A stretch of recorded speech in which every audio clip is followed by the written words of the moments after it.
Hey everybody, welcome back to my channel. My name is Kira and I hope you're doing well, you're safe, and you're healthy.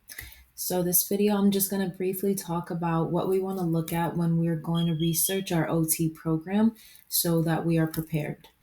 So, first and foremost, my OT program is a combined bachelor's master's program, which basically means instead of going for a 4 year undergrad degree and then applying for a graduate's degree, you just do it in one shot.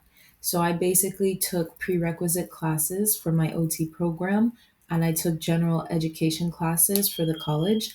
I applied for the graduate portion of the OT program. I got accepted, and now I will start the graduate portion of the program, which will all be OT specific classes that I haven't taken. So, with my program, for example, there was somebody in my peer group who wasn't aware that in my school it's a combined bachelor's master's degree. So, she was preparing to take a class that is not actually required for the track.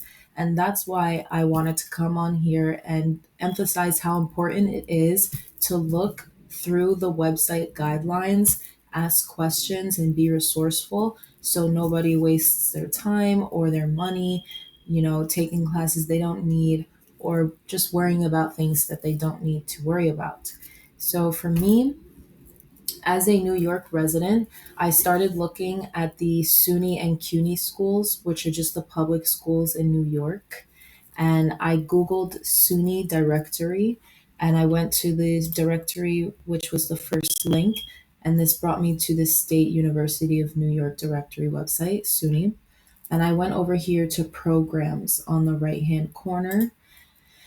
Scrolling down to undergrad, grad, online study abroad, I chose graduate programs because to be an OT, you do need an advanced degree, either a master's or a doctorate.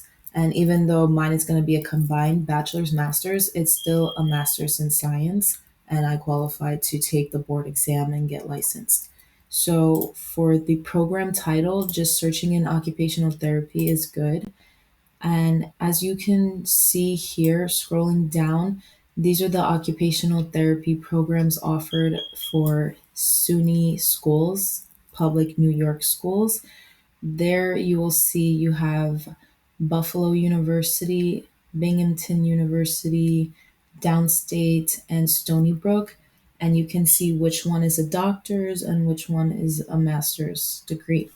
So, if you're interested in going to New York for school or you're a resident, I would suggest looking up the SUNY directory, or you can also just Google CUNY Occupational Therapy Program, which is what I did because CUNY does not have the same format.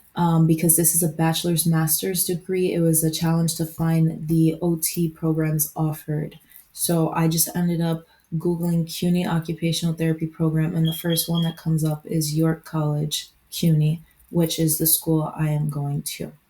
There's also the American Occupational Therapy Association, or AOTA for short. And a lot of people who are in the field are members of the AOTA website because you get a lot of resources and information. You can network, there's news, anything you want to keep up with the times, all OT. So I go over to education and I go find a school. And here you can go to the school directory for AOTA. You can look at international and national schools. So if I just click school directory for the US, you can sort by degree level, institution type, etc. And it shows you all of the OT programs offered in the US. This is alphabetical, so if you scroll all the way down, there's 14 pages to look through. And again, you can narrow it down because they do show the occupational therapy assistant associate's degrees as well, if you're interested. So once you do narrow down a school of choice, go ahead to that school's website and start looking into details. So this is CUNY York College, my school. And it's a good idea to go to the academics header tab And if you see something that's School of Health Science and Professional Programs, it might be there. As you can see, occupational therapy is listed right here. So I'll go ahead into that. And here I see the Department of OT's website for my school. There are more subheadings within the department. So there's a lot to review. And a rule of thumb I learned in elementary school by my teachers was that they were not writing down information for their own well being for themselves. They're doing it for us. They already know that information. So it's not for their sake, it's for ours. With that being said, everything that somebody takes the time to type up into an organized format for you to consume, I think it's a good idea to read through it. Like I said, you might not even realize some important details just because you just didn't go through the website. Something like whether the degree is a combined bachelor's and master's. There was, as you can see here, additional requirements are listed. This is the OT admissions tab, which is perfect for anybody who's looking to apply for the OT program for that school. You've got additional requirements, advisement and information sessions. And actually I attended two information sessions for my school. One was last year and one was this year. And one of the peers in that session, the one this year, one of the students, she said that she applied for the OT program just recently and she didn't realize that volunteer hours were required. So she was advised by the department staff who was leading that information session to get the volunteer hours and submit it before the deadline. So if you don't know information like that, you might be submitting an application that's missing things. And if she wasn't in that information session, who knows when she would have found out that volunteer hours are required. So that's why it's very important to look at what you need to do beforehand and then fill out the application. So there's the application itself here and process. There's the curriculum for the program, need to know, prerequisites, verification of volunteer hours. I'm going to go into the application and process. I'm not going to go through each tab because there's bullets of information and it will get a little bit repetitive at some points. But if you see information that's repeated, take that as a signal. This information is very important. So if I scroll down to fall 2025 OT admissions application, which is what I have applied for and already been accepted to, I went through all this information already. You can see right here OTBS/MS program. That's our combined dual program for my school. You have important information here, such as look, a completed, incomplete applications will not be processed. You need a resume. You need official transcripts from all colleges. You need verification of 50 volunteer hours with an OT. There's also my school was offering a online shadowing experience during COVID, which I did not take because I wanted the actual experience for myself.